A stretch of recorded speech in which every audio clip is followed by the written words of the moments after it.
let me ask you both a question that you might not be able to answer, but I'm going to ask it anyway.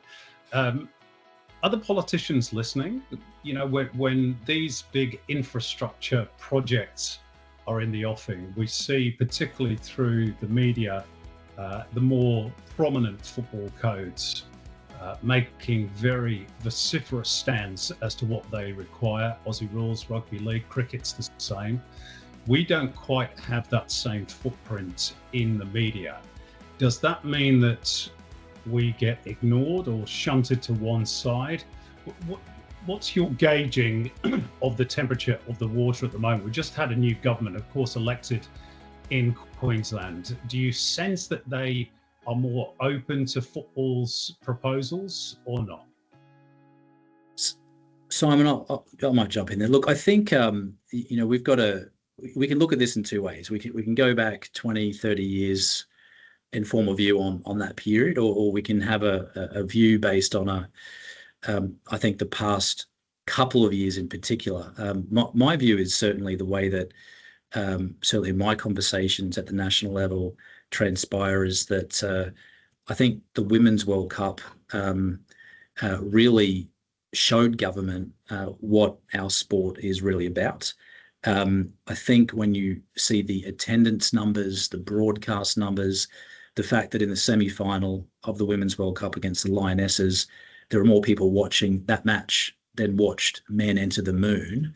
I think it really showed to government what our sport can do, and how it can bring not only football people together, but can really bring the whole country together. And I think post the Women's World Cup, certainly our level of engagement has certainly increased. And I think when we're talking about major sporting events such as the Women's Asian Cup, and we're talking about the 2032 Olympics, where football will undoubtedly be the biggest sport at that competition, I think governments are listening more so than what they have in the past, and certainly should be listening based on what we saw during the Women's World Cup. Rob, anything to add? Yeah, absolutely. There's no question. We have turned a corner. It was a big corner to turn, mind you. And even with the last government, you could absolutely tell in our interactions and engagement with them over the last sort of 2 years of that versus the previous 2 years, the momentum was absolutely with football, and the momentum in their varying perspectives of our game fundamentally were changing, and you could tell they were changing. Our ability to get in front of all key individuals and key stakeholders in government became something that was quite difficult to something that was very easy. Our engagement with the new government and the new sports minister, I mean, the first event the new sports minister went to was one day after he was elected in that role. He was at Football Queensland's gala dinner and spoke at our awards. So those kind of things never would have happened 5 years ago. The language has changed with them. The conversations that we are having with them have evolved from trying to explain about what our sport is to now fundamentally getting to the granular understanding of what our sport needs. And that's been demonstrated in the last 12 months. We had more funding success with government at a community level in the last 3 years than the previous 30 years put together. So the number of projects that we got delivered in Queensland with the last government last year was 89. And we normally get about 10 or less.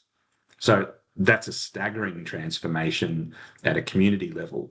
Our community is, though, impatient for us to replicate that for large-scale pieces of infrastructure.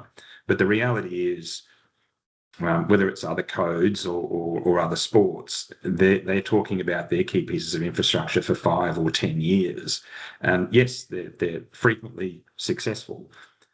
We've been talking about our key pieces of infrastructure for about 3 years.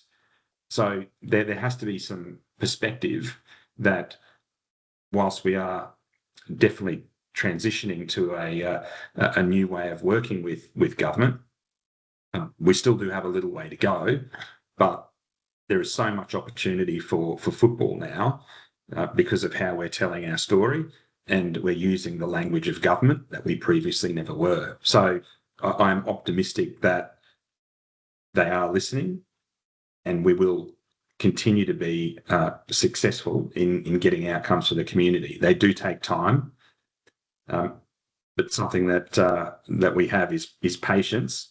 We can't afford to be emotional in our roles, and we will consistently persist with fighting for football, and ultimately I'm confident that we will be successful in time.